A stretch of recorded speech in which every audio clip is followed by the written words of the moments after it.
So this is going to be the video on my socket project. It's incomplete, but it's still got a bunch of functionality, which I'll demonstrate. So we'll start off by getting some of those terminals running.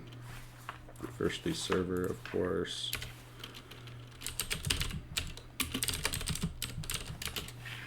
And then a bunch of the clients.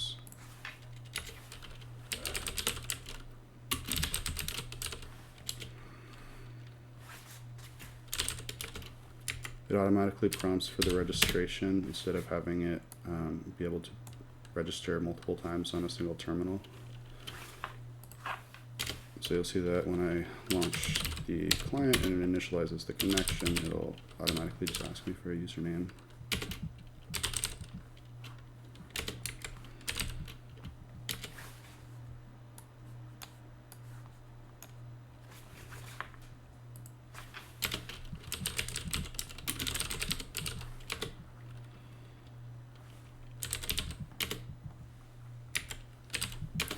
One more.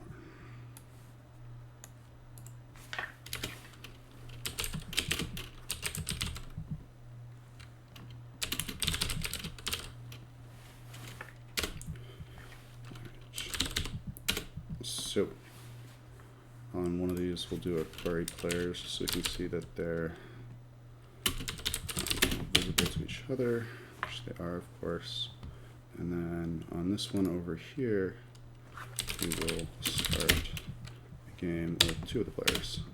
And you can see that it has done so with Jill and Joe. So the way the game works is pretty simple. It's just a class that can be instantiated as an object. It has basically a matrix of cards. And then in the thread run by the dealer, it's going to be in this method run game, which is where the cards are distributed to the players and, say, popped from the deck onto the discard pile, things like that. But the meat of it is pretty similar to how play game works, which is for threads besides the dealer that are in the game. But regardless, the functionality that we're supposed to show here is starting looking at the games outside of, so we're going to do query games. I'm getting an error there, and that's probably going to actually mess up the entire execution. As I said, not full functionality, so yeah, we did get an error with the query games there. Disappointing. So the game exists as an object. You know, if we go here, so say I go to the run game, I can just pop a breakpoint up on this line, and then I'll run this in my debug mode. And run the client in my debug mode. Make this one, and I can run another debug mode client actually.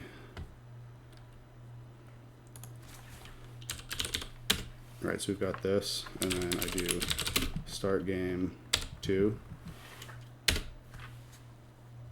And here we go. So we got this breakpoint here on run game. So game is passed in as a parameter after it's being initialized. So you can see that this particular game has a dealer whose name is Joe.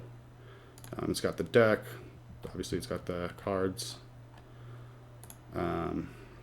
This card starts out empty, and the players are another class of object that I created right up here. But they have their address, name, port, etc. Even the thread they're running on, actually.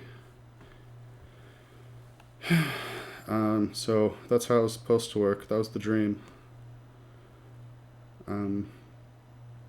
Just dealing with a lot of bugs, mostly in kind of getting the messages synchronized. It seems to get to a point where maybe one of them gets dropped, like one of the requests or responses, and then it's just in a loop of expecting it. So yeah, is there really anything else on the document to go over? Oh, graceful termination. I guess I can show that.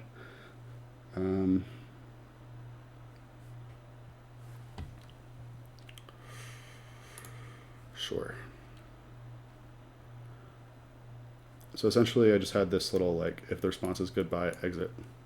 and that just happens by using the deregister, and you don't have to provide your own username either. The code does that too, because it'd be weird if you could provide the username and then you can just log someone else out in the middle of the game, sabotage them. So we'll do Joe logs in, and then I go deregister. It says goodbye, and it quits. Oh, well, okay, not that graceful, I guess.